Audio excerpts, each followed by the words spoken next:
Araw po sa inyo lahat guys. Nandito po tayo, no? Atong tugunan, ating tutugunan ang nagpaabot. Nandito si kaibigan Linyo guys. Siya mismo ang nirequest ko, no? Buti na lang pumayag po ang kanilang hari. Si Linyo ang makakausap natin. Tungkol po ito sa rapture. Mangyayari po daw yung rapture ngayon 23 ng September. Ito po ang ipinatanong sa amin. Kaya nandito ako para tugunan natin kaibigan. Meron pa akong gustong ipaabot sa inyo kapag rapture, katapusan di ba? Oo. May naghula at nagpaabot daw sa social media na ngayong 23 ng September kaibigan, may magaganap po daw rapture. Sa tingin po ninyo, sa lahat na nagpatanong sa amin guys, walang nakikita si kaibigan na magkakaroon ng rapture. Kasi po, hindi po na huhulaan yan kung kailan dumating ang rapture. Kaya sa lahat ng mga nakapanood sa mga post dyan sa social media, huwag po kayong agad-agad na maniniwala. Dahil po ang iba, content po nila yan para po ay umangat din po ang kanilang channel. Kaya ito po din ang kanilang naaabot. Kaya sa lahat ng nag-request sa atin, ito po sinabi ng ating kaibigan, walang nakakaalam sa rapture guys kung kailan ito mangyayari, magaganap. Kaibigan, sige po, ikaw na po bahala. Pasalamat ako kaibigan Linyo dahil po ay pumayag yung inyong hari na ikaw talaga ang tatanong tungkol po ito sa rapture. Grabe. Oo, walang nakakaalam guys. Hanggat hindi pa dumating ang rapture, ito po tandaan nyo ang sasabihin ng kaibigan ko.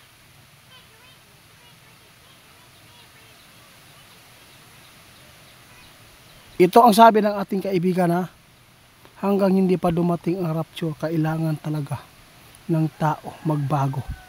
Kailangan talaga natin na bumalik. At saka sa lahat po ng mga taong makapanood pa rito, lalo yung mga taong nagkasala ng mabigat na hindi talaga gusto ng Panginoong Diyos ba, na ito yung nakikita nila na nagawa po ng kanilang anak. No, humingi kayo ng tawad, magbalik kayo, yun po ang totoo. Huwag po natin sayangin, kasi ang buhay ng tao panandalian lang. Short lang tayo guys, short lang ang ating buhay dito sa mundo. Kaya sa lahat ng mga nag-alala sa rapture na magaganap daw sa 23, walang mangyayari yan. Hindi yan totoo. No? Sino ba ang taong nagpakalat yan? Ano ka ba? Ano ba ang kapangyarihan mo na bakit po ninyo hinuhulaan sa pizza na yan? Tinatakot mo lang yung mga tao sa mundo. Kaibigan, ang magandang i-advise ninyo yung mga taong gumawa ng kasamaan, yun po ang tawagin nyo na bumalik na kayo hanggat may oras pa tayong magbagong buhay. Kaibigan, totoo yan. Alam po ninyo guys, magaganap po talaga ang rapture, sabi ng ating kaibigan, kung makita mo na aktual ng nahawakan ng dyablo ang mundo ng tao. Doon po nyo malalaman guys. Kaya ngayon guys, unti-unti nilalason ang mga tao ngayon sa pamamagitan ng mga ginagawa po nilang pagbibigay ng pain para lang po ay maisahan po ang tao. Isa lang po ang ginagamit ng dyablo. Kasi kapag ang pira guys na ipapakita sa tao, lalo na pag nasa hirap ng buhay, grabe, sigurado guys, kakain at tutukob yun na sa pain. Kaya sa lahat ng mga tao, wag natin pong hayaan na manaig ang dyablo. Kaya ngayon, dapat maging alerto tayo sa ating paligid kaibigan.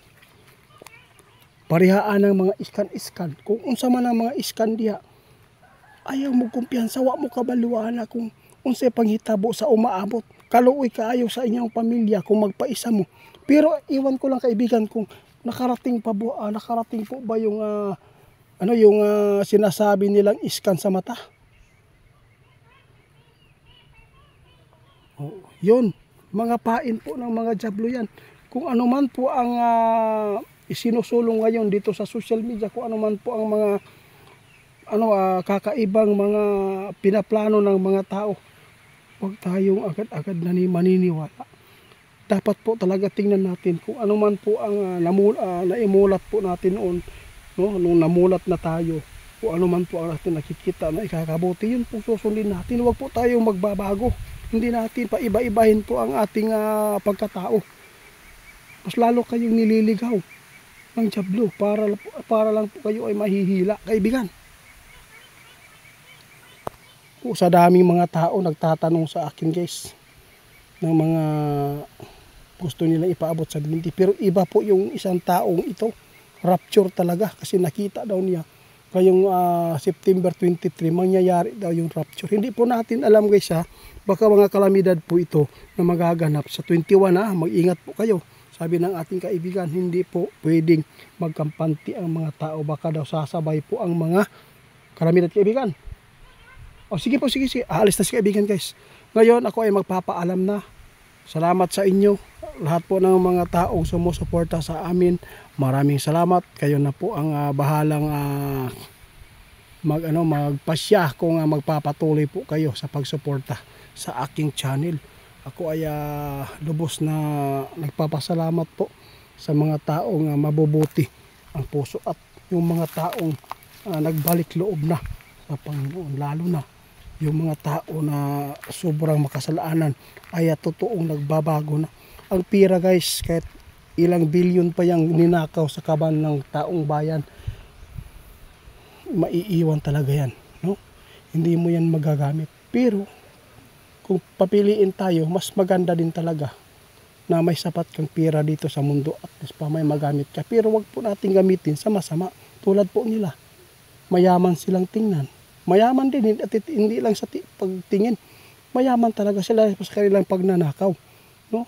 May ano ba sila? May pwede bang maipasigarbo na? Dili, kaibigan. Wala na, guys. Tara na.